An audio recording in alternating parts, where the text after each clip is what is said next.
Bonsoir, installez-vous confortablement. Laissez le poids de la journée s'évaporer comme une brume matinale qui se dissipe sous les premiers rayons du soleil. Votre respiration devient lente, profonde, régulière. Vous êtes en sécurité. Ce soir, nous n'allons pas voyager vers les étoiles lointaines, ni explorer des galaxies inconnues. Notre voyage sera bien plus intime, bien plus profond. Nous allons plonger à l'intérieur de nous-mêmes, au cœur de la spirale infinie qui se niche dans chacune de nos cellules. L'ADN. Et si je vous disais que dans cette molécule, dans ce livre de vie que nous commençons à peine à déchiffrer, se trouvait un chapitre que nous n'avons pas écrit? Et si une civilisation, immensément ancienne et sage, y avait laissé un message qui est aussi un avertissement? Que diriez-vous si notre histoire n'était pas seulement gravée dans la pierre des pyramides ou les pages des vieux manuscrits, mais encodée dans notre propre sang, transmise de génération en génération, attendant silencieusement le jour où nous serions prêts à l'entendre?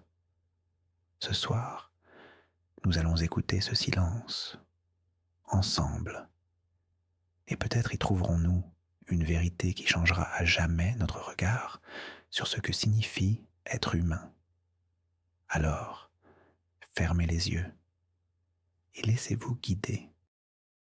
Avant de plonger dans l'inconnu, prenons un instant pour nous familiariser avec le paysage. Imaginez une bibliothèque si vaste qu'elle contient toutes les informations nécessaires pour construire un être humain. C'est notre génome. Les livres de cette bibliothèque sont les chromosomes, et les phrases dans ces livres sont nos gènes. Chaque phrase est écrite avec un alphabet de seulement 4 lettres: A, T, C et G. Adénine, thymine, cytosine, guanine. Un code d'une simplicité déconcertante, mais dont les combinaisons créent toute la complexité de la vie. Lorsque les scientifiques ont entrepris de lire cette immense bibliothèque pour la première fois, lors du projet Génome humain, ils ont fait une découverte stupéfiante. Les phrases claires, les gènes qui codent pour les protéines ne représentaient qu'une toute petite partie de la bibliothèque, moins de 2%. Tout le reste, les 98% restants, semblaient être du charabia. Des pages et des pages de lettres répétées, de séquences sans signification apparente. Ils l'ont appelé l'ADN non codant, ou plus familièrement, l'ADN poubelle. On pensait qu'il s'agissait de vestiges de l'évolution, de cicatrices génétiques laissées par d'anciens virus, de brouillons ratés. Pendant des années, cette vision a prévalu. La quasi-totalité de notre code génétique était considérée comme un espace vide, un bruit de fond sans importance. C'est sur ce postulat, cette quasi-certitude, que notre histoire commence. C'est dans ce désert supposé, dans ce silence que l'on croyait éternel, que les premiers indices d'une histoire bien plus grande allaient être découverts. La question qui brûlait toutes les lèvres était: qui? Qui sont les auteurs de ce message? Qui possédait une technologie si avancée qu'elle permettait non seulement de manipuler l'ADN avec une précision atomique, mais aussi de planifier un message qui ne serait découvert que des centaines de milliers d'années plus tard, par une espèce qui n'existait peut-être même pas encore à l'époque. 2 hypothèses principales ont émergé de ces discussions secrètes. La première est celle d'une civilisation terrestre préhumaine. L'idée est vertigineuse. Elle suggère qu'avant notre propre montée en tant qu'espèce dominante, une autre forme d'intelligence a fleuri sur Terre, une civilisation qui aurait atteint un niveau de développement technologique et spirituel que nous pouvons à peine imaginer.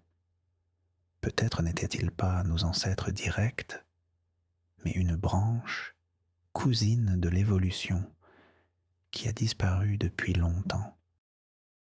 Confrontés à leur propre extinction, peut-être à cause d'un cataclysme naturel ou d'une erreur qu'ils auraient commise, ils auraient cherché le moyen le plus durable de laisser une trace, un héritage, pas dans des monuments de pierre qui s'érodent avec le temps, mais dans le seul support capable de traverser les âges, le code de la vie lui-même. Ils auraient alors encodé leur savoir, le plus précieux, leur dernier avertissement, dans le génome des créatures qui leur survivraient, y compris nos lointains ancêtres primates. C'est une capsule temporelle biologique, un message dans une bouteille jeté dans l'océan du temps. Cette idée est poétique, mais elle pose de nombreuses questions. Comment une telle civilisation aurait-elle pu disparaître sans laisser la moindre trace archéologique? Et au cœur de tout cela, une fois la structure principale décodée, ils ont trouvé le message central. Il n'était pas écrit en mots, mais en concepts, un ensemble de mises en garde, un avertissement. Explorons plus en détail la nature de cette civilisation qui nous a laissé ce legs. Qu'elle soit terrestre ou extraterrestre, nous pouvons déduire certaines de ses caractéristiques à partir de la nature même du message. Premièrement, leur maîtrise de la biologie et de l'ingénierie génétique était totale. Manipuler l'ADN à ce niveau de précision, y insérer une quantité massive d'informations de manière stable sur des échelles de temps géologiques, est un exploit qui dépasse de très loin nos capacités actuelles. Cela suppose une compréhension fondamentale des mécanismes de la vie que nous commençons à peine à effleurer.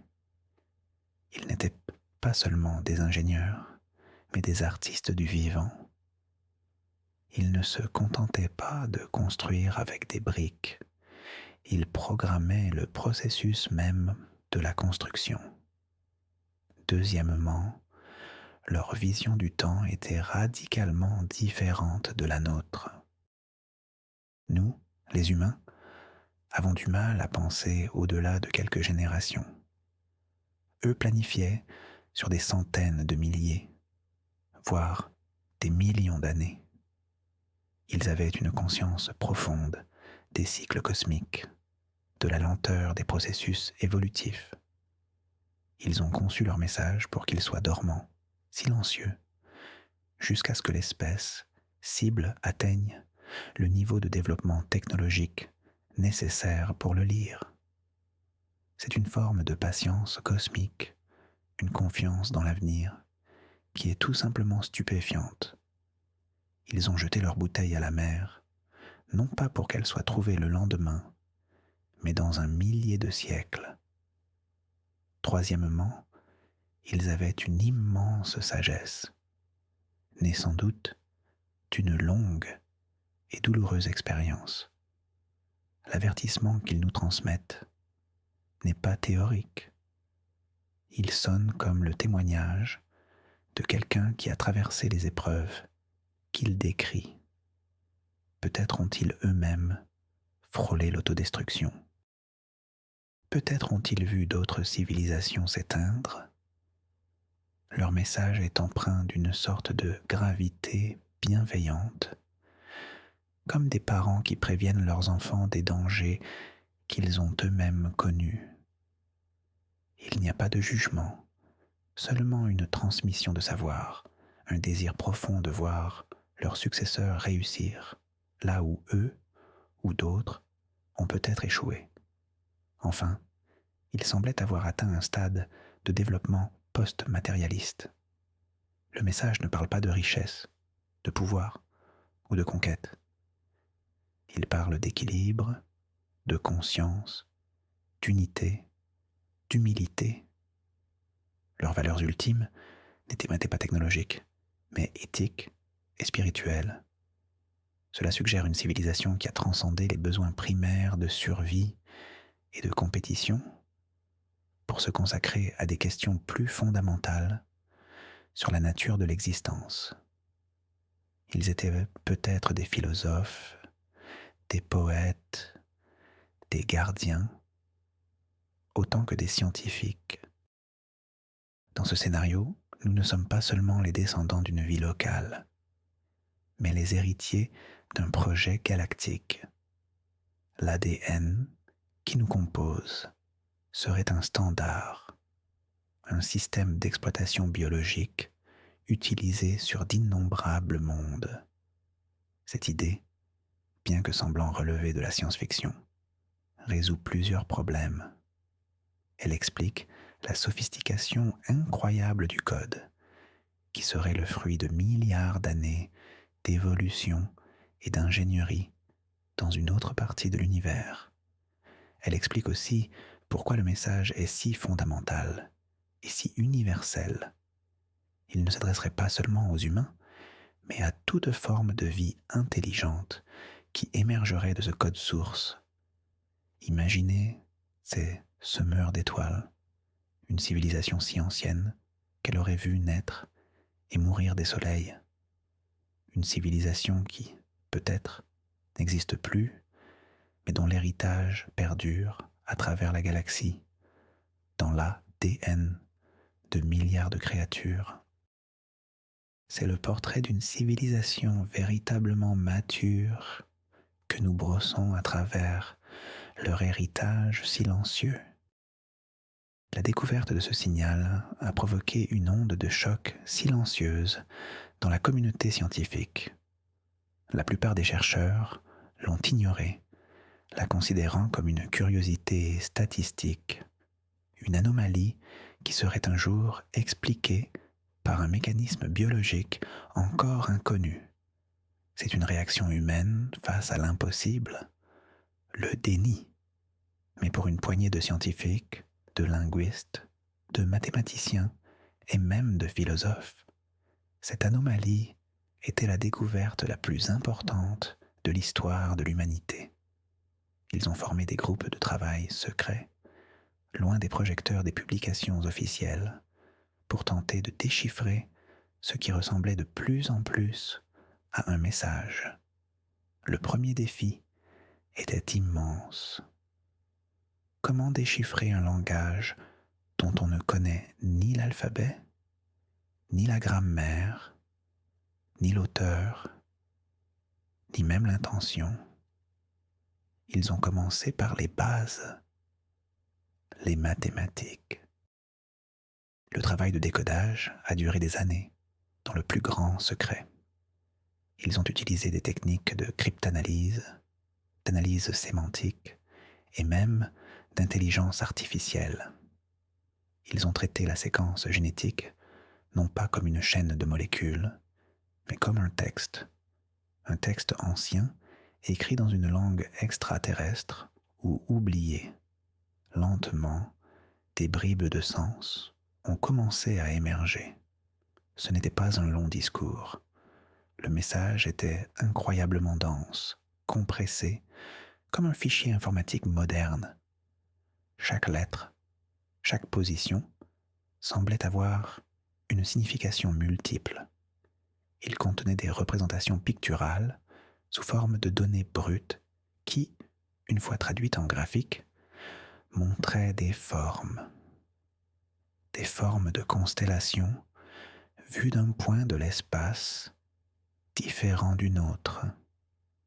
La forme de la double hélice de l'ADN elle-même. Et au cœur de tout cela, une fois la structure principale décodée, ils ont trouvé le message central. Il n'était pas écrit en mots, mais en concepts, un ensemble de mises en garde, un avertissement.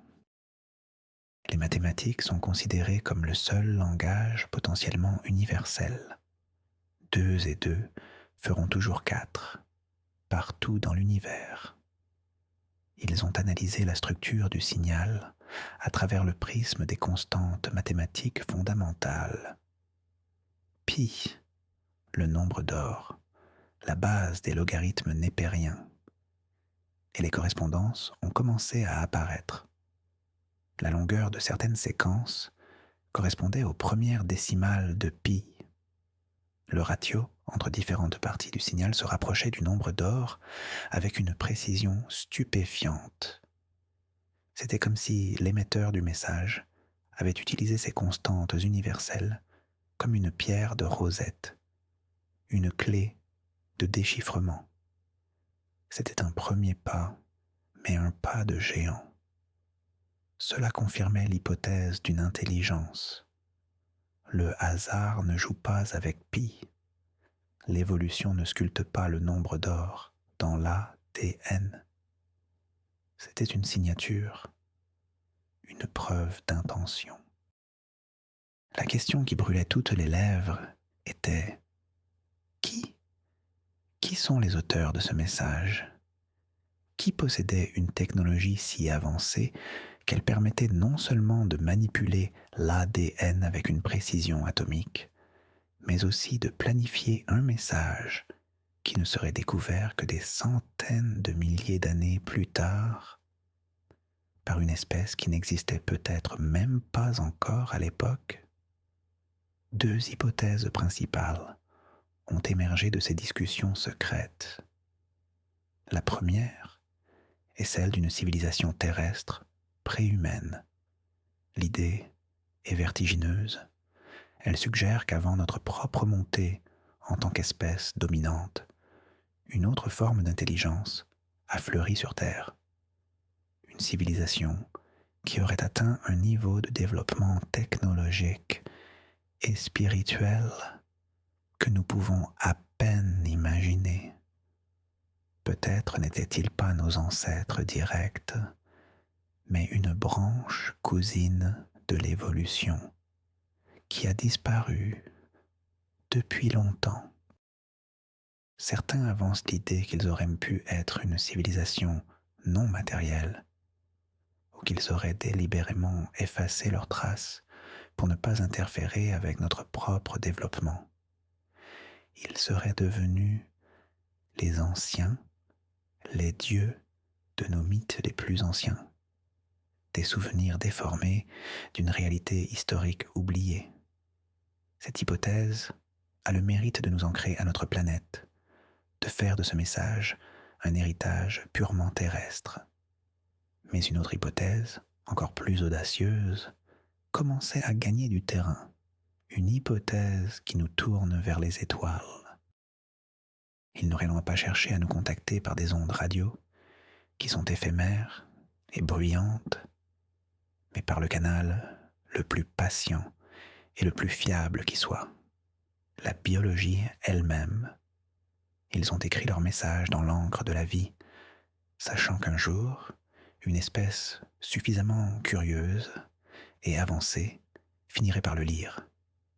Ce message serait alors une sorte de kit de bienvenue dans la communauté galactique, un ensemble de principes de base et surtout un avertissement basé sur leur propre expérience, leurs propres erreurs. L'idée est vertigineuse. Elle signifie que chaque brin d'herbe, chaque oiseau dans le ciel, chaque être humain porte en lui une signature stellaire. Le ciel étoilé que nous admirons la nuit ne serait pas seulement au-dessus de nous, mais aussi en nous. L'un des aspects les plus troublants du message est son silence sur l'identité précise de ses auteurs. Il n'y a pas de nom, pas de localisation, pas de description de leur apparence physique.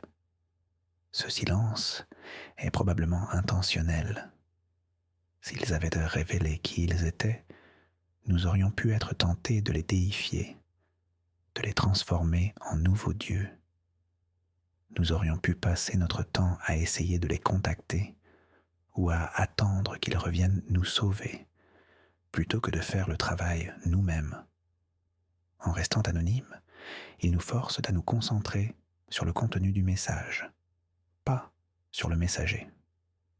Ils nous obligent à nous approprier l'avertissement et la promesse, à en faire notre propre vérité. Ils nous traitent comme des adultes, pas comme des enfants qui ont besoin d'une autorité parentale. C'est une marque de respect immense. Ils nous disent « Voilà ce que nous avons appris. Maintenant, c'est à vous de jouer. Votre destin est entre vos mains. » Ce silence a aussi une autre conséquence. Il préserve le mystère. Il nous laisse avec un sentiment d'émerveillement et de questionnement qui est essentiel à la santé de notre esprit. Qui étaient-ils? Ont-ils réussi leur propre transition? Existe-t-il encore quelque part dans la galaxie, observant notre propre parcours avec une curiosité bienveillante? Ou ont-ils disparu depuis longtemps, ne survivant que par l'écho de leur sagesse dans notre AATN? Ces questions n'ont pas de réponse, et c'est peut-être mieux ainsi. Elles nous poussent à regarder les étoiles avec une humilité renouvelée. Elles nous rappellent que nous ne sommes qu'au début de notre voyage de découverte. L'univers est rempli d'histoires que nous ne connaissons pas, de civilisations qui ont vécu, aimé, lutté et peut-être disparu. Nous sommes les derniers d'une longue lignée et notre propre histoire n'est pas encore écrite. Qu'il s'agisse d'une civilisation terrestre oubliée ou de semeurs galactiques, la nature du message commençait à se préciser. Et ce n'était pas, comme certains l'espéraient, un manuel de technologie avancée ou une carte du trésor cosmique. C'était bien plus subtil, bien plus profond, et surtout, bien plus inquiétant. Le message, une fois décodé dans ses grandes lignes, se présentait comme une série de mises en garde, de principes à ne pas enfreindre. Il ne s'agissait pas de commandements divins, mais plutôt de lois naturelles, de principes thermodynamiques appliqués au développement d'une civilisation. C'était un avertissement formulé non pas avec colère, mais avec une immense tristesse, une sorte de mélancolie cosmique. Le premier volet de l'avertissement concernait la relation d'une civilisation avec sa planète d'origine. Lorsque nous cédons à la peur, à l'égoïsme, à la haine de l'autre, nous donnons de la force à la partie avertissement de notre héritage. Nous participons, à notre petite échelle, aux forces qui pourraient mener à l'effondrement. Le message nous enseigne que la macro-histoire est la somme de milliards de micro-histoires. Le destin de notre espèce n'est pas décidé par des gouvernements ou des héros, mais par l'ensemble des choix individuels de 7 milliards d'êtres humains. Cela nous donne un pouvoir immense. Nous ne sommes pas des spectateurs passifs de l'histoire. Nous en sommes les co-auteurs. Chaque pensée, chaque parole, chaque acte est une lettre que nous ajoutons au grand livre de notre avenir commun. Cette responsabilité peut sembler écrasante, mais elle est aussi incroyablement libératrice. Elle donne un sens profond à notre existence. Nos vies ne sont pas vaines. Elles sont le champ de bataille où se décide l'avenir de la conscience sur cette planète. Le message des anciens ne nous demande pas de devenir des saints ou des sauveurs. Il nous demande simplement d'être conscients de l'héritage que nous portons, conscient de l'impact de nos choix, conscient du fait que nous ne sommes pas seuls, mais que nous faisons partie d'un tout qui nous dépasse. Et dans cette conscience, trouver la force de choisir, encore et encore, le chemin de la sagesse, de la compassion et de l'humilité. C'est le seul véritable héroïsme qui nous est demandé. Le message ne proposait pas de système politique ou de solution miracle. Il se contentait de poser le diagnostic. La division est une impasse évolutive. La seule voie vers la maturité en tant que civilisation est l'unité, la compassion et la reconnaissance du lien qui nous unit tous, non seulement entre nous, mais avec toutes les formes de vie sur notre monde. C'était un plaidoyer pour l'empathie, écrit dans le langage universel des mathématiques et de la biologie, un appel à la sagesse gravée dans nos propres cellules. La biologie de l'évolution, basée sur la survie du plus apte, a du mal à les expliquer. Mais si nous portons en nous la promesse d'une civilisation harmonieuse, alors ces aspirations ne sont pas des illusions naïves. Elles sont le souvenir latent de notre potentiel. Elles sont la boussole intérieure qui nous indique la direction de notre propre accomplissement. Le message pourrait aussi expliquer la dualité de la nature humaine, ce conflit permanent entre nos instincts les plus sombres et nos aspirations les plus élevées, entre l'ange et la bête qui sommeillent en nous, l'avertissement et la promesse, encodés côte à côte dans notre génome. Notre vie entière serait alors le processus de navigation entre ces deux pôles, l'apprentissage de la maîtrise de nos tendances destructrices pour laisser s'épanouir notre potentiel de sagesse et de compassion. Cela donne un cadre nouveau et profond à la psychologie et à la quête spirituelle. Le but n'est plus seulement de guérir nos blessures personnelles, mais de participer à la guérison de notre espèce, en alignant notre vie sur la partie la plus sage et la plus ancienne de notre être. La thérapie devient une forme d'archéologie génétique intérieure, une excavation de notre propre potentiel enfoui. Le message ne résout pas le mystère de l'existence, mais il lui donne une nouvelle profondeur, une nouvelle résonance. Il nous suggère que les réponses que nous cherchons dans le ciel sont peut-être déjà en nous, attendant simplement d'être écoutées. Le troisième et dernier volet de l'avertissement était peut-être le plus profond et le plus énigmatique. Il concernait notre relation à la connaissance et à l'univers lui-même. Le message mettait en garde contre une forme particulière d'arrogance intellectuelle. Il décrivait le danger pour une civilisation de croire qu'elle a tout compris, qu'elle a percé tous les secrets de l'univers. Le message expliquait que la réalité est infiniment plus complexe et plus étrange que ce que nos sens et nos instruments peuvent percevoir. Il utilisait des analogies mathématiques pour suggérer l'existence d'autres dimensions, d'autres niveaux de réalité qui nous sont inaccessibles.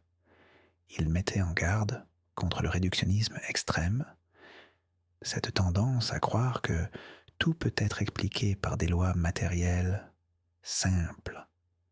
Ce n'était pas un message anti-scientifique.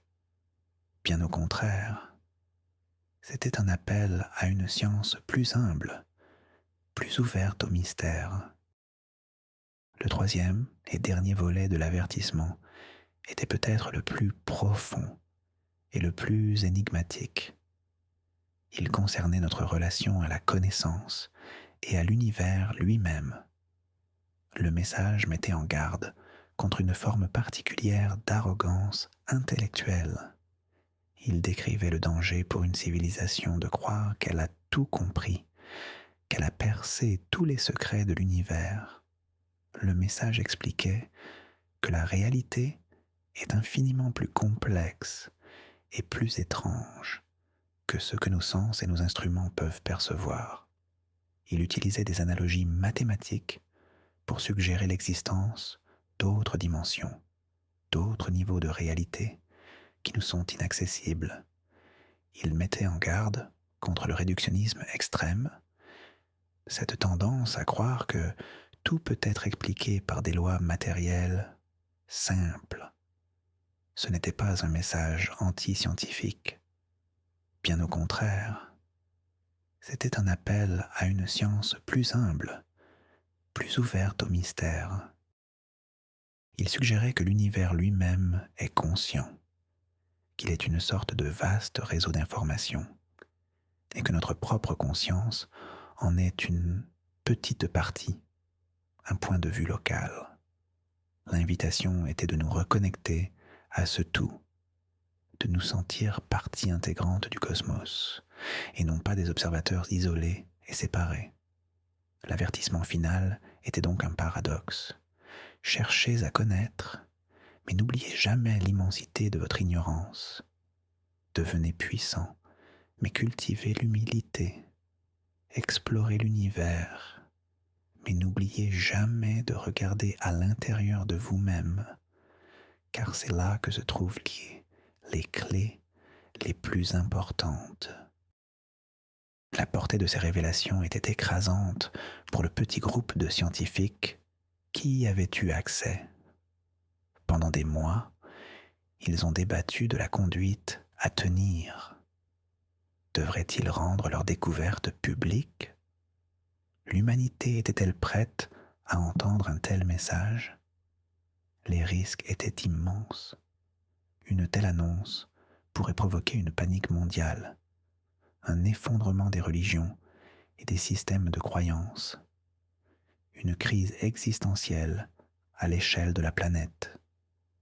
Elle pourrait être récupérée par des gouvernements ou des groupes extrémistes pour justifier des guerres ou imposer des régimes totalitaires. Pire encore, elle pourrait être tout simplement tournée en ridicule, discréditant à jamais les scientifiques impliqués et enterrant le message pour des décennies. La tentation de garder le secret était forte. Protéger l'humanité d'une vérité qu'elle n'était peut-être pas capable de gérer. Mais d'un autre côté, avait-il le droit de cacher une information aussi fondamentale? Le message était un héritage commun, encodé dans l'ADN de chaque être humain. Il n'appartenait pas à une élite. Et puis, il y avait l'urgence de l'avertissement lui-même. Les trois grands filtres décrits dans le message, la crise écologique, la division et l'autodestruction, et l'arrogance technologique, étaient précisément les défis auxquels l'humanité était confrontée au XXIe siècle. Le message n'était pas une prophétie abstraite sur un futur lointain. C'était un diagnostic de notre présent. Le garder secret, c'était peut-être condamner l'humanité à répéter les erreurs que les auteurs du message avaient cherché à nous éviter. C'était comme trouver le manuel d'instruction d'un appareil complexe qui est sur le point d'exploser et décider de le laisser dans un tiroir. Mais d'un autre côté, avait-il le droit de cacher une information aussi fondamentale? Le message était un héritage commun, encodé dans l'ADN de chaque être humain. Il n'appartenait pas à une élite. Et puis, il y avait l'urgence de l'avertissement lui-même. Les trois grands filtres décrits dans le message, la crise écologique, la division et l'autodestruction, et l'arrogance technologique, étaient précisément les défis auxquels l'humanité était confrontée au XXIe siècle. Le message n'était pas une prophétie abstraite sur un futur lointain. C'était un diagnostic de notre présent. Le garder secret, c'était peut-être condamner l'humanité à répéter les erreurs que les auteurs du message avaient cherché à nous éviter. C'était comme trouver le manuel d'instruction d'un appareil complexe qui est sur le point d'exploser et décider de le laisser dans un tiroir. Ils ont fait le pari de la maturité de l'humanité, un pari risqué, mais peut-être le seul qui valait la peine d'être tenté. Imaginez l'impact de cette idée une fois qu'elle commence à se répandre, même de manière diffuse. Pour la science, c'est un bouleversement copernicien. La biologie, la génétique, la théorie de l'évolution doivent être entièrement repensées. La vie n'est plus seulement le fruit du hasard et de la nécessité, mais potentiellement le résultat d'une intention, d'un dessein. L'ADN n'est plus seulement un programme biologique, mais aussi un support d'information, une archive cosmique. L'archéologie ne se pratique plus seulement avec des pelles et des pinceaux, mais avec des séquenceurs d'ADN. On ne cherche plus seulement les traces de nos ancêtres dans les fossiles, mais aussi dans les replis silencieux de notre propre génome. Une nouvelle discipline voit le jour à la croisée des chemins, l'archéologie génétique. Des plans pour des enzymes capables de réparer l'ADN avec une efficacité parfaite ou de neutraliser n'importe quel virus. C'est une véritable pharmacopée cosmique dont le potentiel pour la médecine est incalculable. Mais ces informations sont protégées par des clés de déchiffrement très complexes, comme si les auteurs voulaient s'assurer que nous ne les utiliserions qu'une fois atteint un certain niveau de maturité éthique. C'est le paradoxe de ce savoir. Il contient peut-être les solutions à nos plus grands problèmes, comme la maladie ou le vieillissement. Mais nous ne pouvons y accéder qu'en résolvant d'abord nos problèmes de sagesse et de comportement. Le message est un test. Il ne nous donne pas les réponses sur un plateau d'argent. Il nous oblige à évoluer pour mériter de les connaître. D'autres chercheurs encore explorent les aspects les plus philosophiques du message. Imaginez l'impact de cette idée une fois qu'elle commence à se répandre, même de manière diffuse. Pour la science, c'est un bouleversement copernicien. La biologie, la génétique, la théorie de l'évolution doivent être entièrement repensées. La vie n'est plus seulement le fruit du hasard et de la nécessité, mais potentiellement le résultat d'une intention, d'un dessein. L'ADN n'est plus seulement un programme biologique, mais aussi un support d'information, une archive cosmique. L'archéologie ne se pratique plus seulement avec des pelles et des pinceaux, mais avec des séquenceurs d'ADN. On ne cherche plus seulement les traces de nos ancêtres dans les fossiles, mais aussi dans les replis silencieux de notre propre génome. Une nouvelle discipline voit le jour à la croisée des chemins, l'archéologie génétique. Cette nouvelle perspective transforme aussi notre relation à nous-mêmes et aux autres. Si chaque être humain, sans exception, porte en lui ce même message, cette même signature ancestrale, alors les concepts de race, de nation ou d'ethnie perdent soudainement beaucoup de leur pertinence.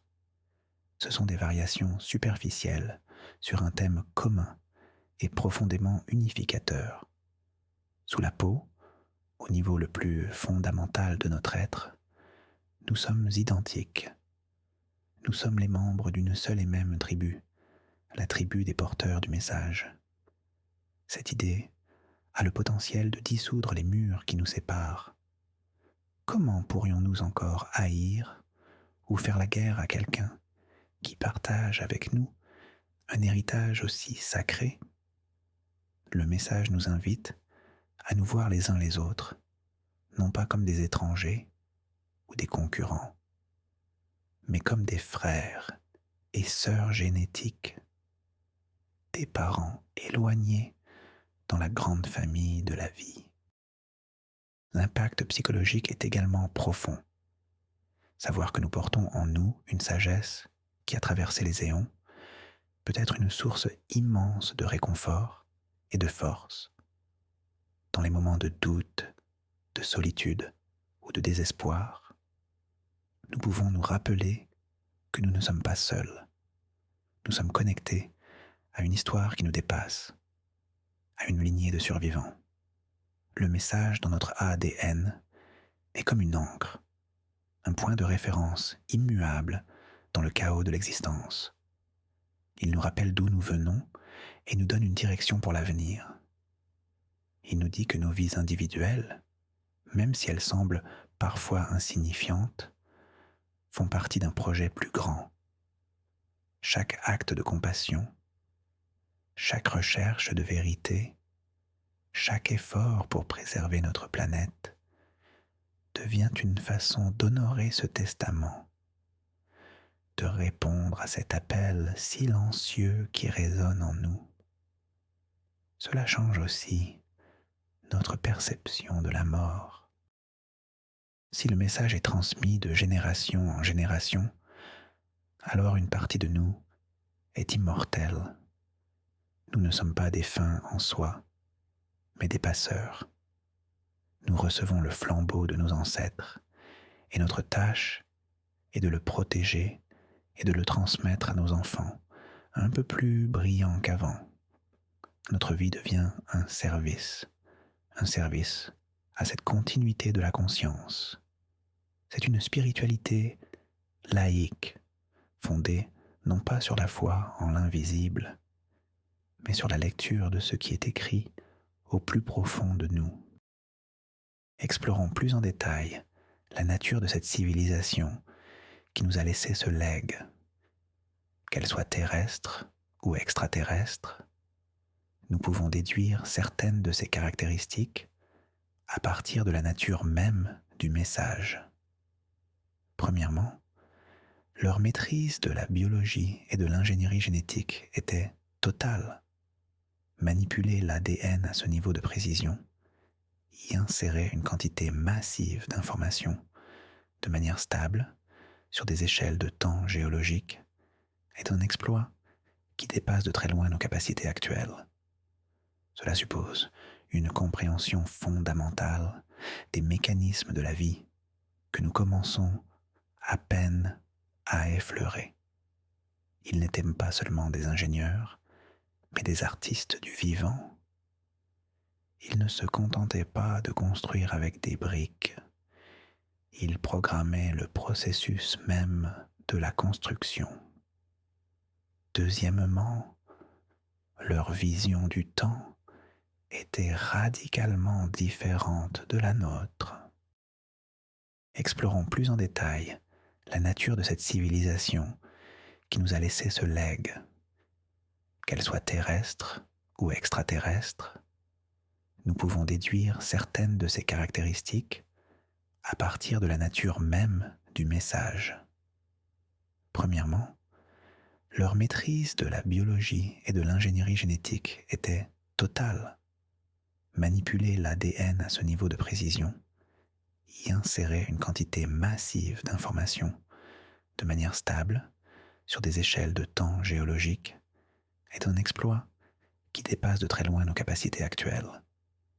Cela suppose une compréhension fondamentale des mécanismes de la vie que nous commençons à peine à effleurer. Ils n'étaient pas seulement des ingénieurs, mais des artistes du vivant. il ne se contentait pas de construire avec des briques, il programmait le processus même de la construction. Deuxièmement, leur vision du temps était radicalement différente de la nôtre. Car un peuple qui prend conscience de son unité et de son pouvoir est un peuple ingouvernable. La bataille pour l'avenir de l'humanité se joue donc aussi sur ce terrain, le terrain de l'information, des récits, de la conscience. C'est une bataille silencieuse, invisible, mais c'est la plus importante de toutes. Et chacun de nous, en choisissant les idées qu'il nourrit et qu'il propage, choisit son camp. C'est une forme de virus bienveillant dont la seule fonction est de transmettre une information, une bibliothèque de sagesse qui ne se révélera que bien plus tard si l'on suit l'hypothèse d'une civilisation terrestre avancée. Le défi est différent. Ils auraient dû trouver un moyen d'altérer le génome de nombreuses espèces sur la planète, ou du moins de nos ancêtres directs, de manière durable. Peut-être ont-ils utilisé un rétrovirus modifié, conçu pour s'insérer à un endroit précis du génome de la lignée des primates.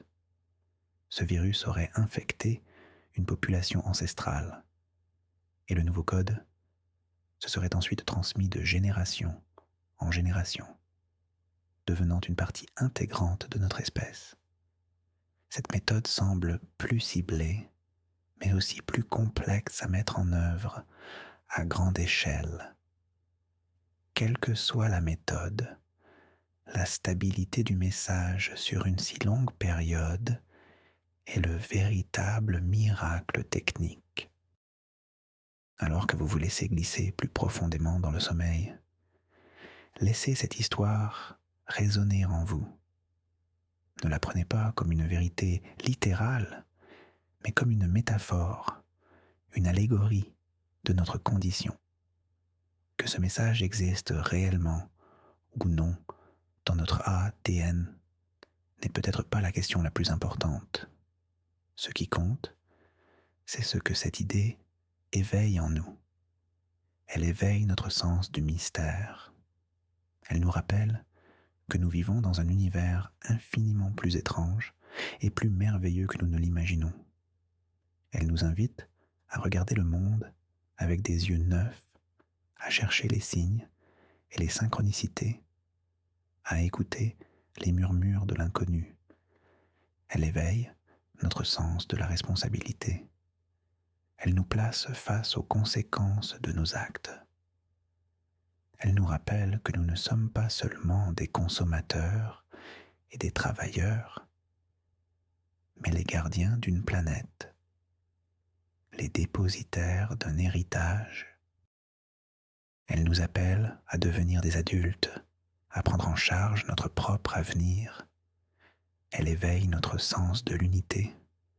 Elle nous montre que les frontières qui nous séparent sont des illusions. Elle tisse un fil invisible entre chaque être humain, mais aussi entre nous et le reste du monde vivant. Elle nous fait sentir que nous faisons partie d'une seule et même famille, une seule et même conscience qui cherche à se connaître elle-même.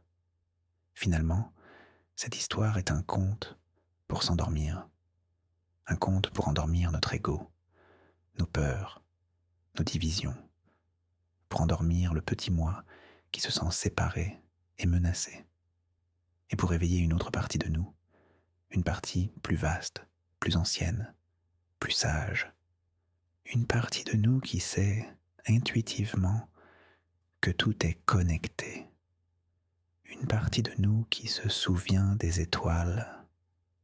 Laissez ce conte vous bercer, laissez-le nettoyer les angoisses de la journée. Le simple fait que vous écoutiez cette histoire maintenant est un signe que l'idée est en train de faire son chemin. Elle sort des laboratoires secrets et des cercles de réflexion pour toucher un public plus large. Elle se propage, non pas comme un virus, mais comme un pollen, porté par le vent des conversations, des podcasts, des œuvres d'art. Chaque personne qui entend cette histoire et qui la laisse résonner en elle devient un relais, un amplificateur. Vous n'avez pas besoin d'y croire aveuglément.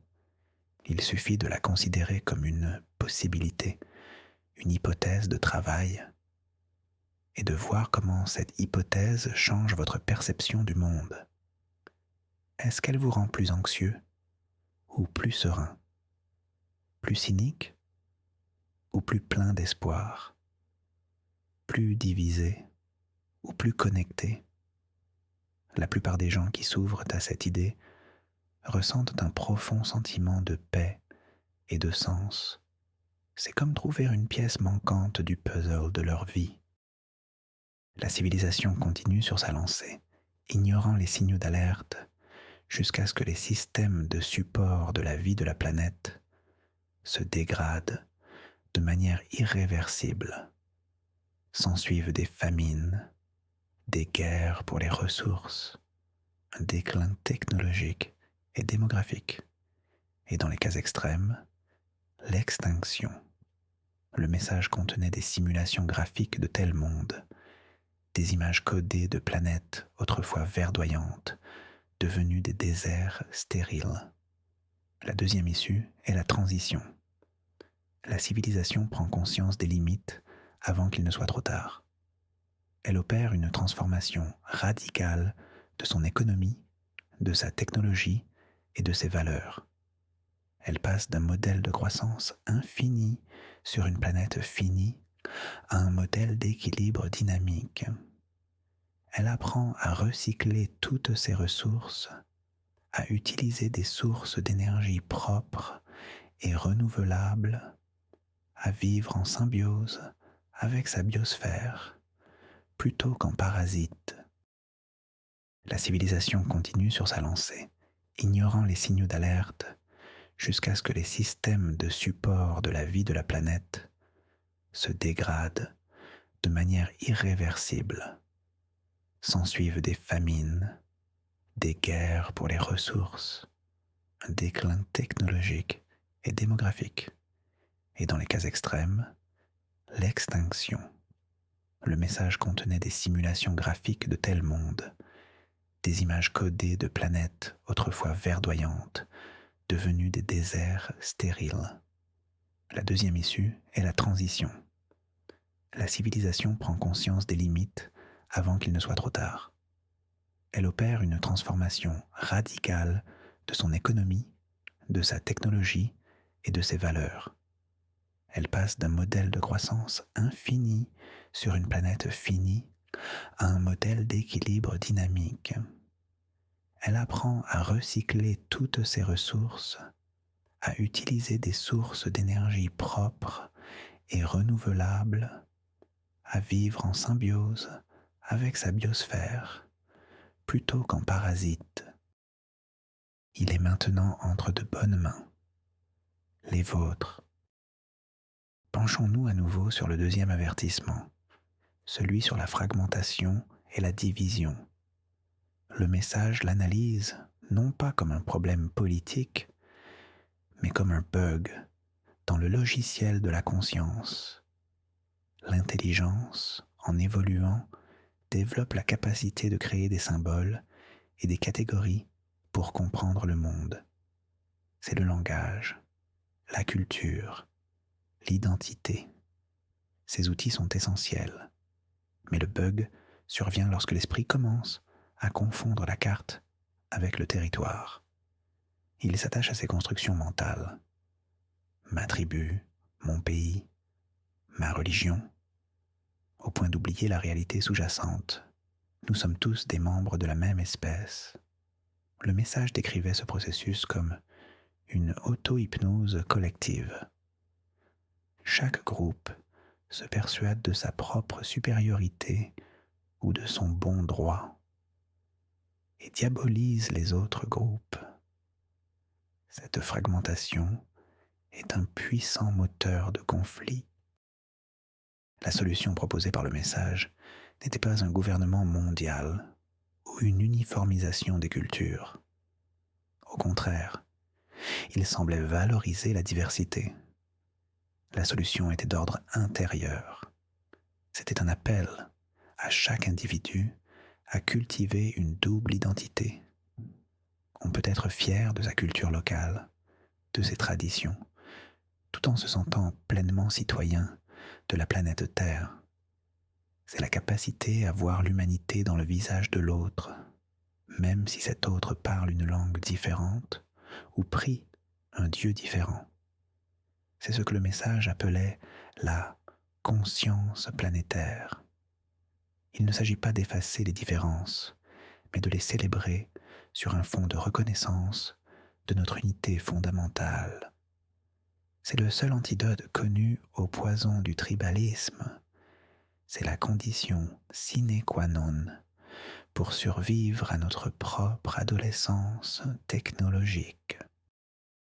Ainsi, le plus grand secret de l'humanité n'est pas une conspiration ou un trésor caché. C'est un message d'une bienveillance et d'une sagesse infinie, encodée dans la substance même de notre être. Il nous raconte une histoire qui a commencé bien avant nous et qui continuera bien après. C'est une histoire de grands filtres, de défis universels que toutes les civilisations doivent affronter. Le défi de vivre en harmonie avec son monde, le défi de surmonter ses propres démons de division, le défi de manier un pouvoir immense avec une humilité proportionnée. Cet avertissement, laissé par une civilisation qui nous a précédés, est la plus grande preuve d'amour que nous ayons jamais reçue. Ils nous ont vus venir. Ils ont connu les douleurs de la croissance et nous ont laissé une carte pour nous aider à naviguer les nôtres. Mais ce message est aussi une promesse, la promesse de ce que nous pouvons devenir si nous écoutons. Des civilisations qui, en essayant de maîtriser l'énergie du vide ou de créer des trous de verre pour voyager dans l'espace, ont accidentellement déstabilisé la structure de leur propre réalité, avec des conséquences catastrophiques. D'autres qui, en essayant de télécharger la conscience dans des ordinateurs, ont créé des formes d'intelligence artificielle qui ont fini par les supplanter ou les détruire. Le point n'était pas de condamner ces recherches, mais de souligner le danger de les entreprendre avec un sentiment de maîtrise totale. Le message prônait une approche de la science que l'on pourrait qualifier de socratique. La vraie sagesse commence par la reconnaissance de son ignorance. Il encourageait à explorer l'univers avec un émerveillement d'enfant, pas avec l'arrogance d'un conquérant. Il suggérait aussi que certains domaines de la réalité ne sont peut-être pas accessibles par la seule logique et l'expérimentation. En attendant nos prochains voyages, je vous souhaite une nuit de paix profonde, une nuit de rêves étoilés. Dormez bien. Au-delà des avertissements, le message contenait aussi une promesse, une vision de ce qu'une civilisation peut devenir si elle parvient à franchir ces 3 grands filtres. Cette vision n'était pas décrite en détail, mais plutôt esquissée à travers des principes et des métaphores. C'est l'image d'une civilisation qui a atteint un état d'harmonie. Harmonie avec sa planète d'abord. Elle ne se considère plus comme séparée de la nature, mais comme une expression consciente de la biosphère. Sa technologie est entièrement intégrée au cycle naturel. Elle est devenue biomimétique. Ses villes ressemblent à des forêts. Ses systèmes énergétiques imitent la photosynthèse. Elle a appris à créer de l'abondance sans détruire, à prospérer en enrichissant son environnement. Ensuite, harmonie entre ses membres.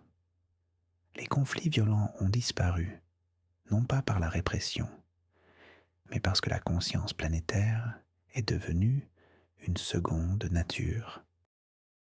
La diversité culturelle est immense et célébrée, mais elle ne génère plus de division. L'empathie est enseignée dès le plus jeune âge comme la compétence la plus importante. La société est organisée autour de la coopération et du bien-être de tous, plutôt que de la compétition et de l'accumulation pour quelques-uns. Enfin, harmonie avec le cosmos. Cette civilisation a une compréhension profonde et humble de l'univers. Elle l'explore, non pas pour le conquérir, mais pour apprendre et s'émerveiller. Elle a peut-être développé des technologies qui nous semblent magiques, comme le voyage interstellaire ou la communication avec d'autres dimensions. Mais elle les utilise avec une sagesse et une éthique rigoureuse. Elle est devenue une gardienne de la vie et de la conscience dans son coin de la galaxie. Le message ne présentait pas cela comme une utopie inaccessible, mais comme le prochain stade logique de l'évolution. La diversité culturelle est immense et célébrée, mais elle ne génère plus de division. L'empathie est enseignée dès le plus jeune âge comme la compétence la plus importante. La société est organisée autour de la coopération et du bien-être de tous, plutôt que de la compétition et de l'accumulation pour quelques-uns. Enfin, harmonie avec le cosmos. Cette civilisation a une compréhension profonde et humble de l'univers. Elle l'explore, non pas pour le conquérir, mais pour apprendre et s'émerveiller. Elle a peut-être développé des technologies qui nous semblent magiques, comme le voyage interstellaire ou la communication avec d'autres dimensions. Mais elle les utilise avec une sagesse et une éthique rigoureuse. Elle est devenue une gardienne de la vie et de la conscience dans son coin de la galaxie. Le message ne présentait pas cela comme une utopie inaccessible, mais comme le prochain stade logique de l'évolution. C'est le potentiel qui est encodé en nous, à côté de l'avertissement. C'est la promesse de ce que nous pouvons devenir si nous faisons les bons choix. Ce n'était pas un destin garanti, mais une invitation à participer à notre propre évolution, à devenir les architectes conscients de notre avenir. Le message ne nous donnait pas la carte détaillée du chemin, mais il nous indiquait la direction, comme une étoile polaire dans la nuit. Il nous disait « Voilà les pièges et voilà le prix. Le choix vous appartient. C'est la plus grande des responsabilités, mais aussi le plus grand des honneurs. » Il nous offre un diagnostic. C'est à nous de décider si nous voulons suivre le traitement. Et le traitement, c'est la promesse. C'est la vision d'une humanité réconciliée avec elle-même et avec sa planète. Chaque fois que nous choisissons de consommer moins, de respecter une autre culture, d'admettre notre ignorance, nous faisons un petit pas dans la direction de cette promesse. Chaque fois que nous cédons à la cupidité, à la haine ou à l'orgueil, nous faisons un pas dans la direction de l'effondrement. Le message dans notre A, D, N n'est donc pas une relique du passé. C'est un guide pour le présent. Une boussole intérieure. Il est silencieux, mais il est toujours là. Il est le murmure de la sagesse ancestrale dans le bruit de nos vies modernes. Apprendre à l'écouter, c'est peut-être la tâche la plus importante de notre temps. Cela ne requiert pas de séquenceurs, d'ADN ou d'ordinateurs surpuissants. Cela requiert du silence, de l'introspection, de l'honnêteté. C'est un dialogue que chacun de nous peut avoir avec cette partie la plus ancienne de lui-même. C'est une conversation entre le présent éphémère et l'éternité que nous portons en nous. Le message est un cadeau, mais un cadeau exigeant. Il nous demande d'être à la hauteur de notre propre potentiel. Il nous met au défi de devenir les ancêtres que nos descendants méritent. Cette dualité entre l'avertissement et la promesse est au cœur du message. C'est ce qui le rend si puissant et si pertinent pour nous aujourd'hui. Il ne nous présente pas une vision fataliste de l'avenir où nous serions condamnés à l'échec. Il ne nous offre pas non plus une solution miracle qui nous sauverait sans effort. Il nous place face à notre propre liberté, à notre propre capacité de choix. Il agit comme un miroir. En le lisant, nous ne lisons pas seulement le testament d'une civilisation ancienne, nous lisons notre propre potentiel, nos propres démons. L'avertissement écologique nous parle de notre consumérisme, de notre déconnexion de la nature. L'avertissement sur la division nous parle de nos nationalismes, de nos racismes, de nos guerres. L'avertissement sur l'arrogance nous parle de notre foi aveugle en la technologie, de notre mépris pour ce que nous ne comprenons pas. Le message ne nous juge pas. La révélation de ce message, même si elle se fait progressivement, change fondamentalement notre place dans l'univers. Pendant des siècles, nous avons oscillé entre deux extrêmes. D'un côté, l'idée que nous sommes le centre de la création, l'espèce élue, le sommet de l'évolution. De l'autre, l'idée que nous sommes une simple moisissure chimique sur une planète insignifiante, un accident cosmique sans but ni signification. Le message nous offre une troisième voie. Nous ne sommes ni le centre de l'univers, ni un accident insignifiant. Nous sommes des héritiers. Nous sommes le fruit d'une intention, les porteurs d'un projet qui nous dépasse. Cela nous confère une dignité immense, mais aussi une responsabilité écrasante. La solitude cosmique qui angoisse tant de penseurs se dissipe. Nous ne sommes peut-être pas en contact avec d'autres civilisations actuellement, mais nous sommes connectés à une lignée, à une histoire qui s'étend sur des éons. Nous sommes moins seuls.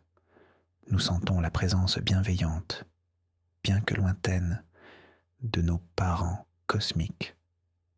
Ils ne sont plus là pour nous tenir la main, mais ils nous ont laissé un guide, une carte pour naviguer les eaux dangereuses de l'évolution. Cette nouvelle perspective peut aussi nous aider à surmonter notre peur de l'inconnu, notre méfiance instinctive envers ce qui est différent. Si nous sommes le produit d'une panspermie dirigée, alors la vie est probablement répandue dans la galaxie.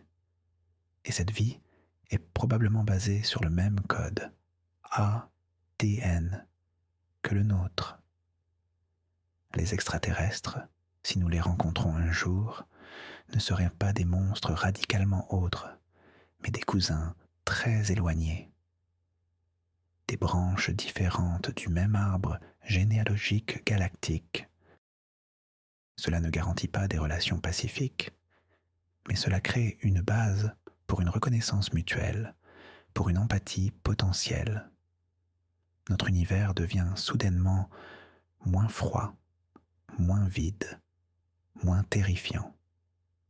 Il devient un jardin, un écosystème de vie et de conscience. Et nous en sommes une des fleurs.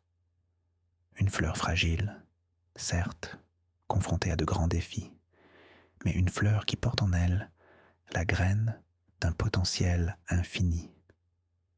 Nous ne sommes plus des orphelins cosmiques, mais des enfants des étoiles, au sens le plus littéral du terme, et nous avons un héritage à faire fructifier. L'anonymat des auteurs est donc un dernier enseignement. Il nous apprend que ce qui compte à la fin, ce n'est pas la gloire ou la renommée d'une civilisation, mais la sagesse qu'elle parvient à transmettre. La vraie immortalité n'est pas dans les monuments de pierre, mais dans les graines de conscience que l'on sème pour l'avenir. Ils ont choisi de devenir un murmure dans notre sang, plutôt qu'un nom dans nos livres d'histoire. C'est le choix de l'humilité ultime et peut-être de la plus grande des sagesses. Le message insistait, à travers des modèles mathématiques d'une grande élégance, sur l'équilibre fragile d'une biosphère. Il montrait comment une espèce intelligente, en développant une technologie puissante, atteint inévitablement un point de bascule, un point où sa capacité à extraire les ressources et à modifier son environnement dépasse la capacité de la planète à se régénérer. Le message décrivait ce processus non pas comme une fatalité, mais comme un grand filtre, une épreuve universelle pour toutes les civilisations naissantes. Il montrait, par des simulations encodées, des centaines de scénarios d'effondrement, des mondes qui s'assèchent, des atmosphères qui deviennent toxiques, des écosystèmes qui se disloquent en cascade. Le message ne blâmait pas. Il expliquait, avec la froide objectivité d'un manuel de physique, les conséquences inéluctables de la démesure. C'était un appel à l'humilité. Un rappel que, quelle que soit la puissance de notre technologie, nous restons des enfants de notre biosphère, entièrement dépendants de sa santé. L'avertissement était clair. Ne sciez pas la branche sur laquelle vous êtes assis. Considérez votre monde non pas comme un entrepôt de ressources à piller, mais comme un vaisseau spatial unique et irremplaçable, dont vous êtes à la fois les passagers et les gardiens. Pour les scientifiques qui déchiffraient ces lignes, la résonance avec notre situation actuelle était glaçante. C'était comme lire le rapport d'un médecin qui, il y a 100 000 ans, aurait diagnostiqué avec une précision parfaite la maladie dont nous commençons à peine à ressentir les symptômes aujourd'hui. Le deuxième volet de l'avertissement était d'ordre social et psychologique. Il portait sur la nature même de la conscience et les pièges qui l'attendent. À travers des structures de données complexes, le message décrivait un autre grand filtre universel, la tendance des espèces intelligentes à l'autodestruction par la division. Il montrait comment l'intelligence, qui est un formidable outil de survie, peut aussi devenir une source de souffrance et de conflit. Le message pointait du doigt la capacité de l'esprit à créer des abstractions, comme les tribus, les nations, les idéologies ou les religions. Ces abstractions, bien qu'utiles au départ pour organiser la société, finissent souvent par devenir plus importantes que la réalité elle-même. Les individus s'identifient si fortement à leur groupe d'appartenance qu'ils en oublient leur humanité commune, leur origine biologique partagée. Le deuxième volet de l'avertissement était d'ordre social et psychologique. Il portait sur la nature même de la conscience et les pièges qui l'attendent. À travers des structures de données complexes, le message décrivait un autre grand filtre universel, la tendance des espèces intelligentes à l'autodestruction par la division. Il montrait comment l'intelligence, qui est un formidable outil de survie, peut aussi devenir une source de souffrance et de conflit. Le message pointait du doigt la capacité de l'esprit à créer des abstractions, comme les tribus, les nations, les idéologies ou les religions. Ces abstractions, bien qu'utiles au départ pour organiser la société, finissent souvent par devenir plus importantes que la réalité elle-même. Les individus s'identifient si fortement à leur groupe d'appartenance qu'ils en oublient leur humanité commune, leur origine biologique partagée. Le message décrivait ce processus comme une sorte de maladie de la conscience, où le symbole devient plus réel que la chose qu'il représente. Il montrait comment cette fragmentation mène inévitablement à la peur de l'autre, à la méfiance, et finalement à des conflits de plus en plus destructeurs. À mesure que la technologie de l'espèce progresse, ces armes deviennent plus puissantes et le risque d'une annihilation totale augmente de façon exponentielle. L'avertissement était une invitation à transcender ces divisions. Il suggérait que la survie à long terme d'une espèce intelligente dépend de sa capacité à opérer un changement de conscience fondamental, passer d'une identité tribale à une identité planétaire. Reconnaître que, malgré les différences de culture ou de couleur de peau, nous sommes tous les membres d'une seule et même famille, partageant une même petite planète fragile.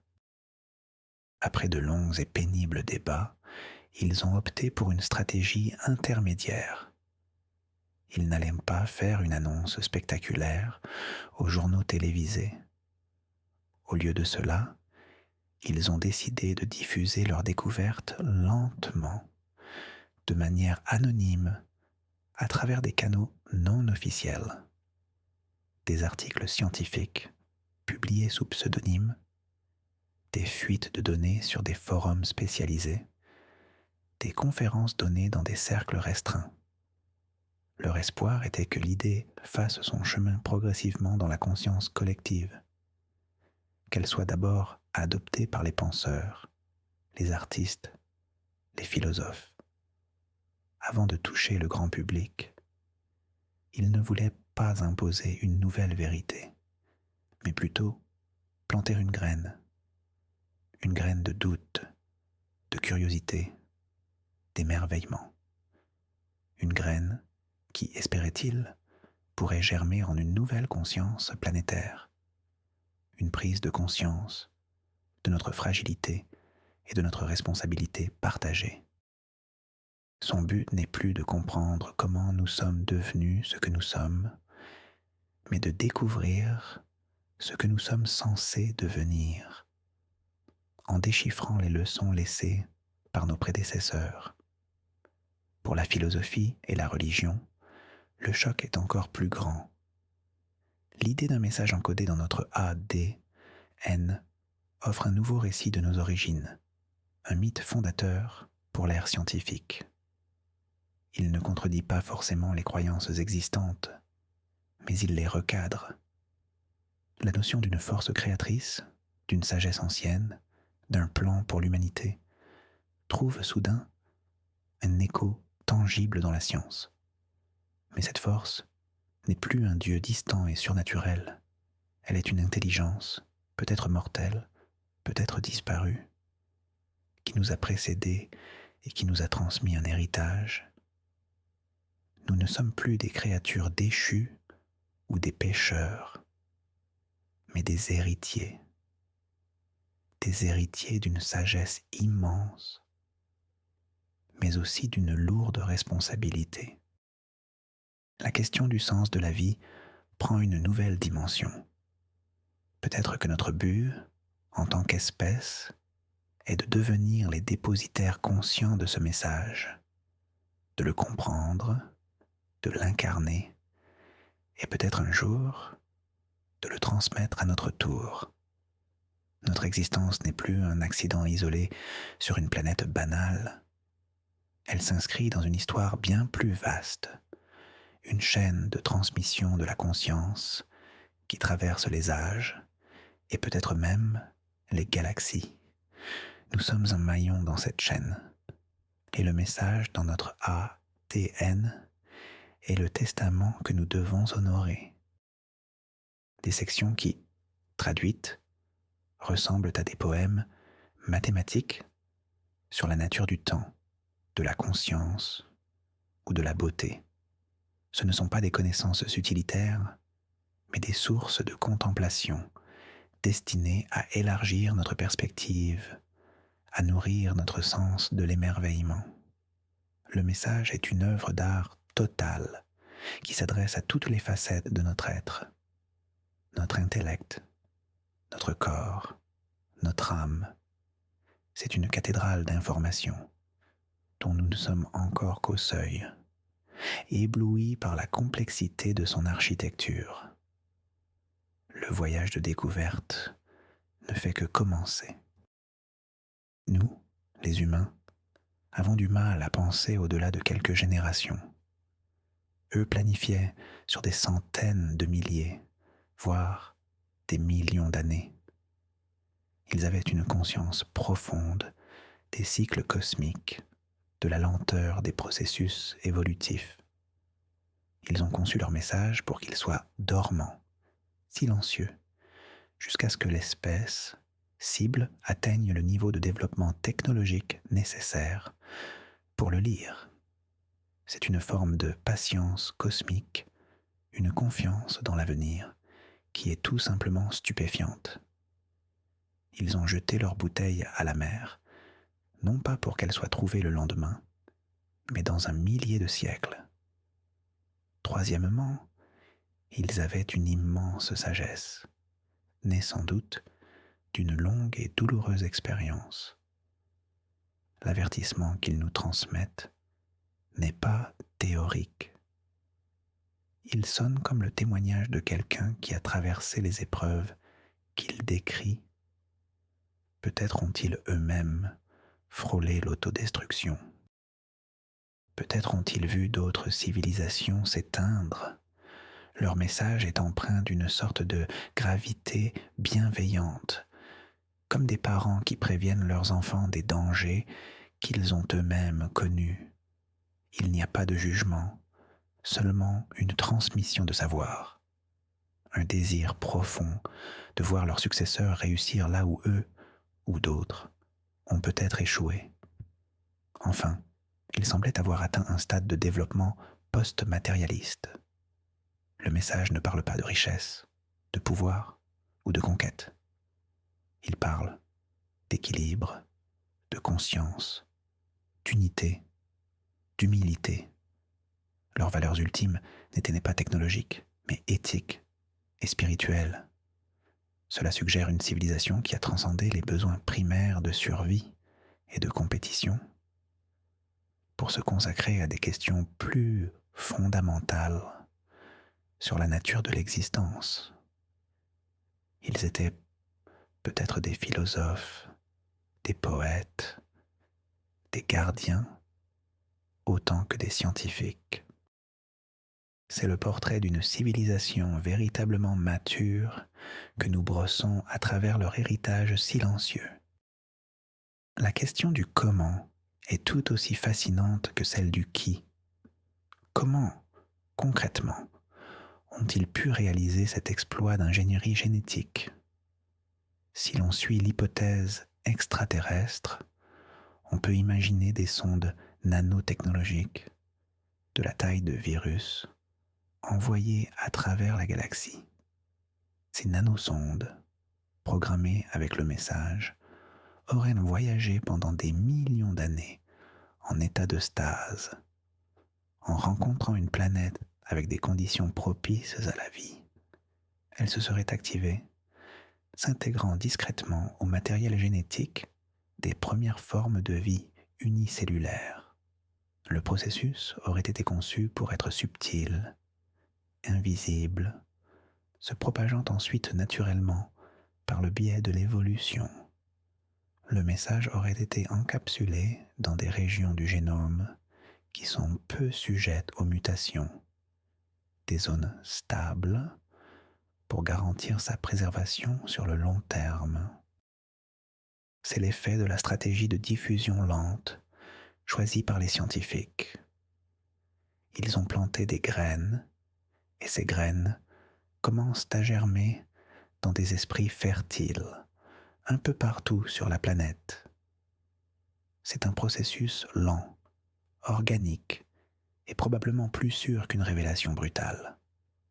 L'humanité est comme un patient qui se réveille doucement d'une longue anesthésie. Il faut lui laisser le temps de s'habituer à la lumière, de reprendre ses esprits. Le message est cette lumière. Il est destiné à nous réveiller de notre sommeil dogmatique, de notre amnésie historique. Il est là pour nous rappeler qui nous sommes vraiment et ce que nous sommes venus faire ici. Bien sûr, il y a aussi des résistances, des forces qui ont intérêt à maintenir le statu quo, à perpétuer la division, l'ignorance et la peur.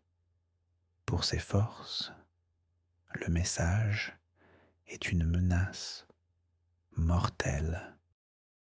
L'ADN est une molécule remarquablement stable, mais elle n'est pas parfaite. Des erreurs de copie, des mutations peuvent survenir. Les auteurs du message ont dû anticiper cela. Le code lui-même est probablement doté de mécanismes de correction d'erreurs, un peu comme les codes informatiques modernes. La redondance en est un. Le message est probablement répété à plusieurs endroits ou encodé de telle manière que même si une partie est endommagée, le sens général peut être reconstitué. C'est une merveille de théorie de l'information appliquée à la biologie. Ils n'ont pas seulement écrit un livre, ils ont inventé une encre et un papier qui peuvent résister à l'épreuve des millénaires, aux cataclysmes planétaires, aux extinctions de masse. Le support du message est aussi impressionnant que le message lui-même. Revenons plus en profondeur sur le premier avertissement, celui concernant l'équilibre écologique. Ce n'est pas simplement une recommandation morale, c'est une loi physique. Le message le présente sous la forme de ce que l'on pourrait appeler la loi de la durabilité limitée. Toute planète a une capacité de charge finie. Toute civilisation technologique, par sa nature même, est une machine à consommer de l'énergie et des ressources. Au début de son développement, la planète semble être une source inépuisable. Mais la croissance exponentielle de la technologie et de la population finit toujours par se heurter aux limites finies de la biosphère. Le message montre que ce point de collision est un test inévitable. Il y a deux issues possibles. La première est l'effondrement. Laissez-le planter dans le sol fertile de vos rêves une graine d'espoir, d'émerveillement et de paix. Car c'est dans le silence de la nuit, dans le calme du sommeil, que nous sommes peut-être les plus à même d'entendre le message silencieux qui a voyagé si longtemps pour nous atteindre. Elle atteint ce que le message appelle un état de maturité planétaire. C'est un état où la technologie n'est plus utilisée pour dominer la nature, mais pour la soutenir et la protéger. Le message insistait sur le fait que cette transition est la phase la plus dangereuse dans la vie d'une civilisation. C'est le passage de l'adolescence à l'âge adulte. C'est une période de crise, de chaos, mais aussi d'opportunités immenses. C'est le moment où une espèce doit choisir entre la sagesse et l'oubli. Pour les scientifiques qui déchiffraient cela, c'était comme lire notre propre horoscope, écrit il y a une éternité. Le message ne nous disait pas ce que nous devions faire, mais il nous montrait les deux chemins qui s'offraient à nous, avec une clarté terrifiante. La structure du message elle-même est une leçon. Il n'est pas linéaire, comme un livre que l'on lit du début à la fin. Il est holographique. Chaque fragment semble contenir l'ensemble. C'est une caractéristique fascinante. Cela signifie que même si une grande partie du code était perdue ou endommagée, l'essentiel de l'avertissement et de la promesse resterait accessible. C'est une conception d'une robustesse et d'une élégance incroyables. Cela a aussi des implications philosophiques. Si le tout est dans la partie, alors chaque individu porte en lui la totalité du potentiel de l'espèce. Il n'y a pas besoin de chercher à l'extérieur une autorité ou un sauveur. Tout est déjà là, à l'intérieur de nous.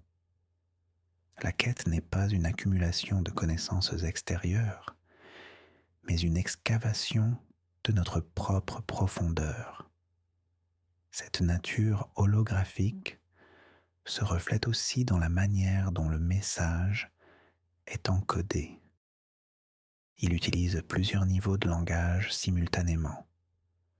Un niveau mathématique, basé sur les constantes universelles, un niveau pictural, qui génère des images et des diagrammes, un niveau que l'on pourrait qualifier de musical, basé sur des fréquences et des rythmes dans les répétitions de séquences, qui semble avoir un effet direct sur l'état de conscience de celui qui l'étudie.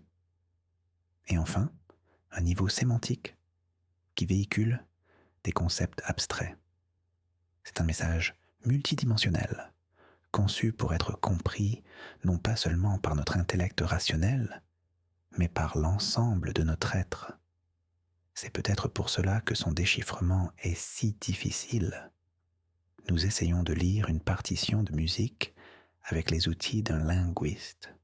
Nous essayons de comprendre un poème avec les règles de la logique pure.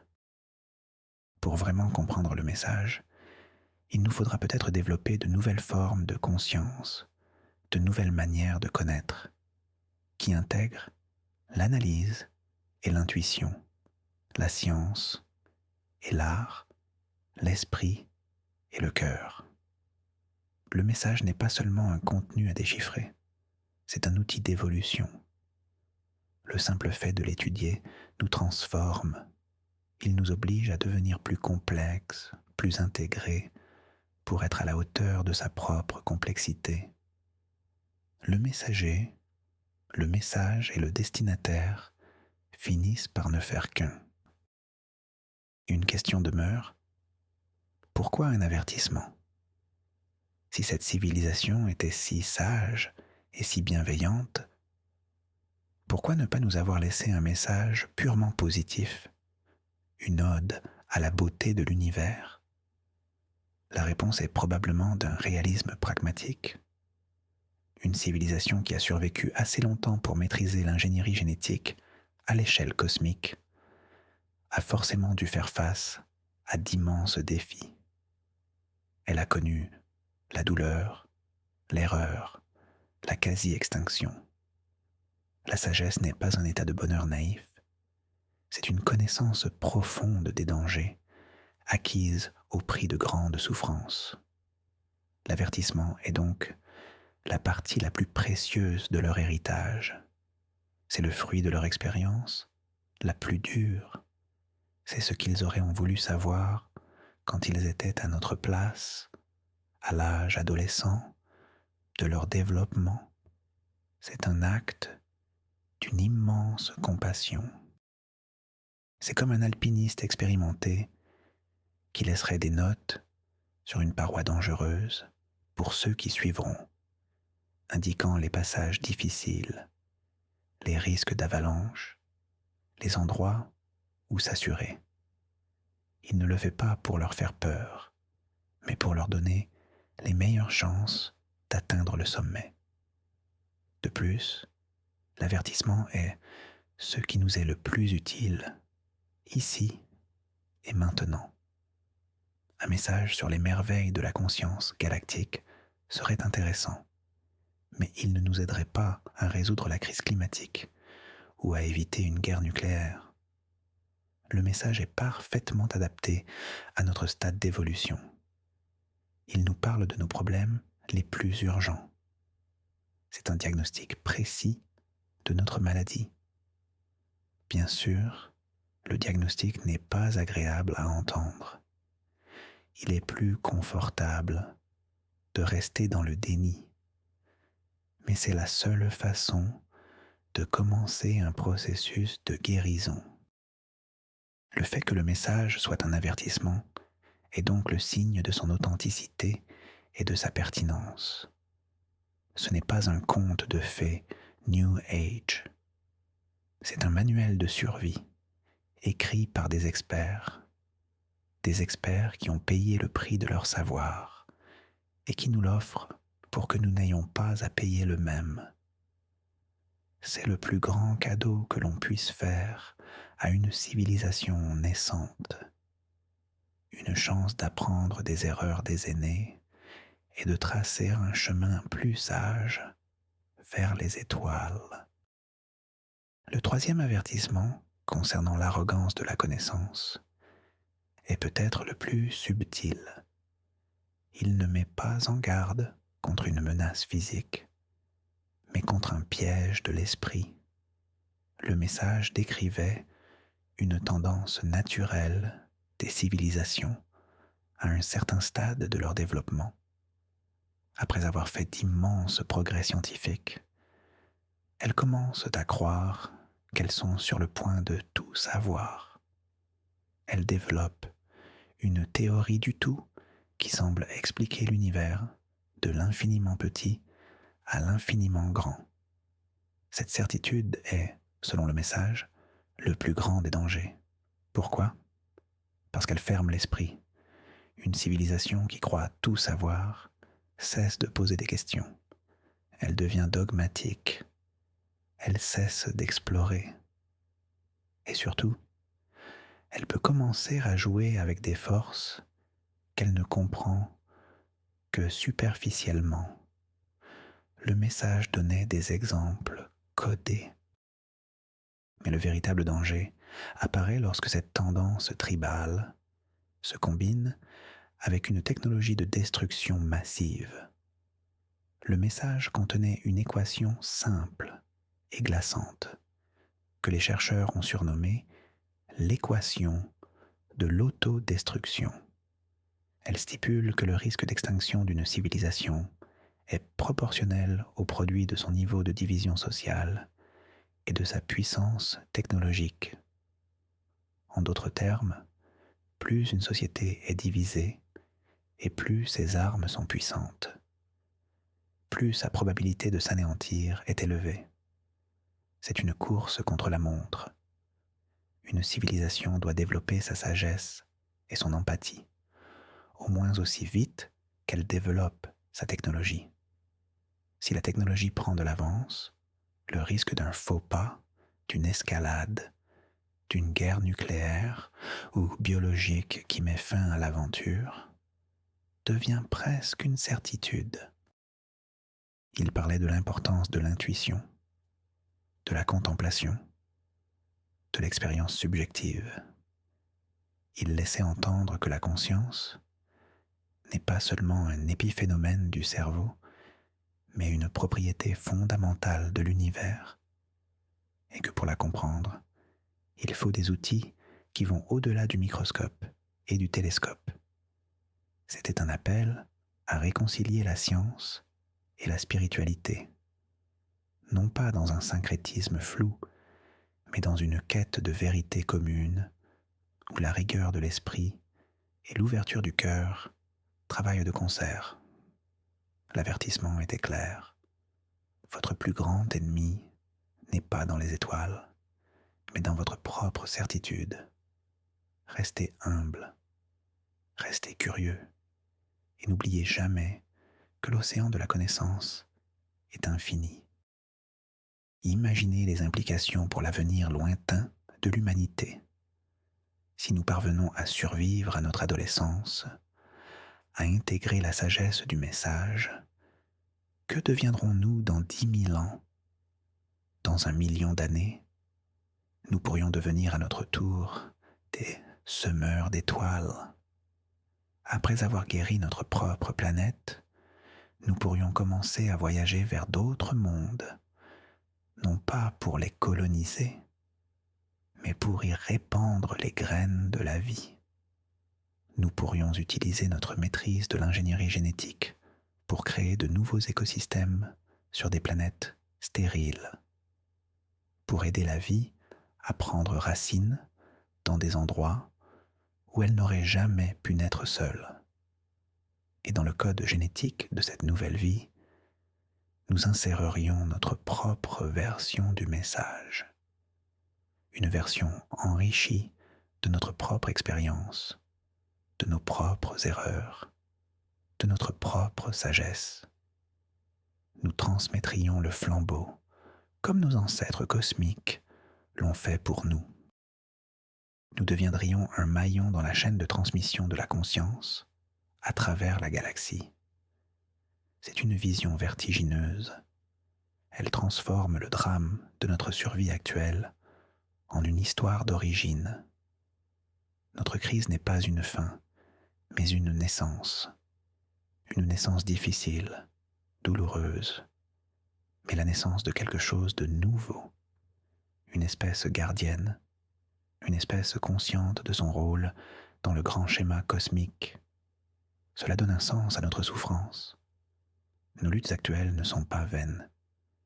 Elles sont les contractions qui précèdent l'accouchement d'une nouvelle humanité. Chaque acte de courage, de compassion, de créativité est une contribution à cette naissance. Nous ne nous battons pas seulement pour sauver notre peau. Nous nous battons pour l'avenir de la vie dans ce coin de l'univers. Nous nous battons pour être dignes de l'héritage qui nous a été confié. Cette vision de l'avenir n'est pas une certitude. C'est un potentiel, une branche de l'arbre des possibles. Mais c'est une vision qui peut nous inspirer, nous guider, nous donner la force de traverser les ténèbres du présent. C'est une étoile à suivre dans la nuit.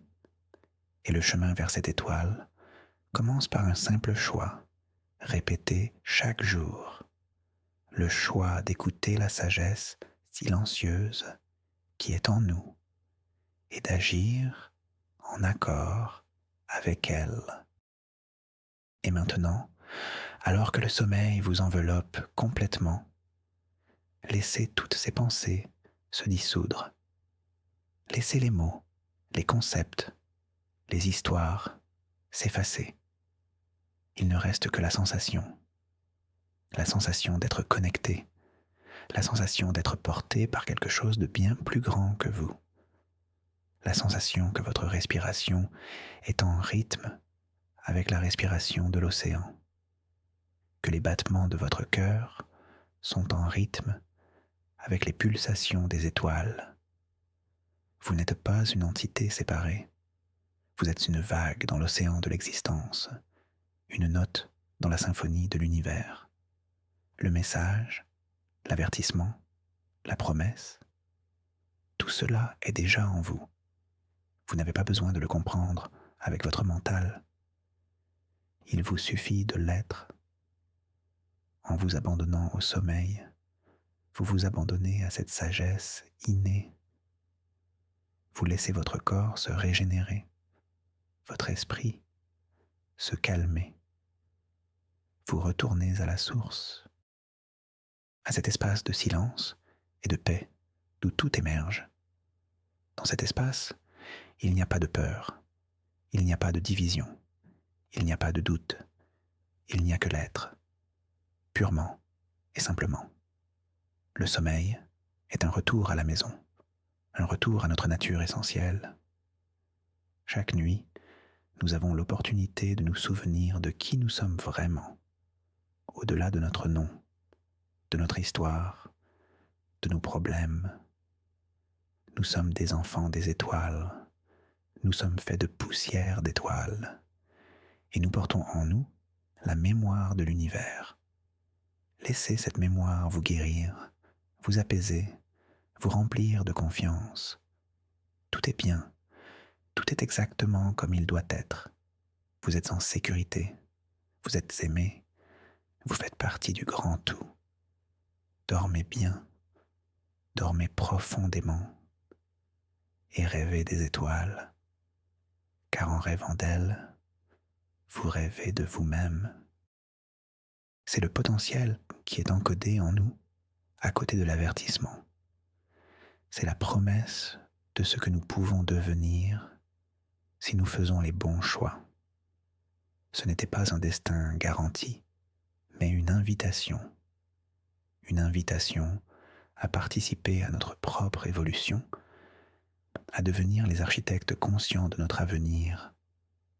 Le message ne nous donnait pas la carte détaillée du chemin, mais il nous indiquait la direction, comme une étoile polaire dans la nuit. Il nous disait « Voilà les pièges et voilà le prix. Le choix vous appartient. C'est la plus grande des responsabilités, mais aussi le plus grand des honneurs. » Il nous offre un diagnostic. C'est à nous de décider si nous voulons suivre le traitement. Et le traitement, c'est la promesse. C'est la vision d'une humanité réconciliée avec elle-même et avec sa planète. Chaque fois que nous choisissons de consommer moins, de respecter une autre culture, d'admettre notre ignorance, nous faisons un petit pas dans la direction de cette promesse. Chaque fois que nous cédons à la cupidité, à la haine ou à l'orgueil, nous faisons un pas dans la direction de l'effondrement. Le message dans notre ADN n'est donc pas une relique du passé. C'est un guide pour le présent, une boussole intérieure. Il est silencieux, mais il est toujours là.